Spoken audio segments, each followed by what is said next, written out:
Hello বন্ধুরা, the take পাঠশালাতে তোমাদের সবাইকে স্বাগত। আমি সারা, আর আজ আমরা শিখব খুব ইম্পর্ট্যান্ট একটা টপিক। আর আমি রহিম। আশা করি তোমরা আগের এপিসোড দেখে ফেলেছ। যদি না দেখে থাকো আগে সেটা দেখে আসো, না হলে স্টোরি মিস হয়ে যাবে। তো আজকের টপিক হলো সেলফ ইন্ট্রোডাকশন। মানে ইংরেজিতে নিজের পরিচয় কিভাবে দিতে হয়। ধরো তুমি নতুন কারোর সাথে মিট করলে, তখন কি বলবে? বাংলায় বলো আমার নাম সারা, ইংরেজিতে বলবে মাই নেম ইজ রহিম। বা শর্ট করে আই অ্যাম সারা। চলো স্টেপ বাই স্টেপ শিখি। প্রথমে name, my name is Rahim. মানে আমার নাম রহিম। এবার age, I am 20 years old. মানে আমার বয়স 20 বছর। কিন্তু কেউ যদি এজ বলতে না চাও, স্কিপ করে যাও। এবার location, I am from Bangladesh. মানে আমি বাংলাদেশ থেকে এসেছি। এবার profession, I am a student, বা আই এম এ টিচার। বা আই অ্যাম আ ফ্রিল্যান্সার। এখন সব একসাথে বলি। Hello, my name is Sara. I am 20 years old. I am from Bangladesh. I am a student. এইটাই ফুল ইন্ট্রোডাকশন। এখন একটা কনভারসেশন দেখি। What is your name?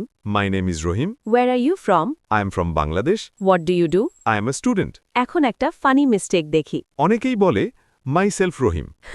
এটা একদম ভুল। কারেক্ট হলো মাই নেম ইজ রহিম। এই ভুলটা অ্যাভয়েড করবে। এখন প্র্যাকটিস টাইম। আমি প্রশ্ন করব, হোয়াট ইজ ইয়োর নেম? তোমরা বলবে মাই নেম ইজ ড্যাশ।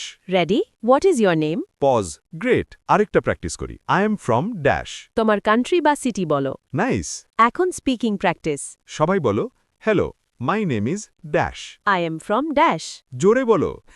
এখন কুইক ওভারভিউ। আজ আমরা শিখলাম self introduction name, age, location, profession. এবং কিভাবে ফুল ইন্ট্রোডাকশন দিতে হয়। আর সবচেয়ে ইম্পর্ট্যান্ট, মাই সেলফ রহিম বলবে না। একদম। এখন তোমাদের কাজ। কমেন্টে নিজের ইন্ট্রোডাকশন লিখে দাও ইংলিশে। আমরা পড়ে দেখব কে সবচেয়ে ভালো লিখেছে। ভিডিওটা ভালো লাগলে একটা লাইক দিও, চ্যানেলটি সাবস্ক্রাইব করো, আর বন্ধুদের সাথে শেয়ার করো, কারণ পরের এপিসোডে আমরা শিখব ডেইলি কনভারসেশন, যেটা রিয়েল লাইফে সবচেয়ে বেশি কাজে লাগে। ততক্ষণ পর্যন্ত দ্য টেক পাঠশালার সাথেই থাকো। ধন্যবাদ সবাইকে। See you in the next episode.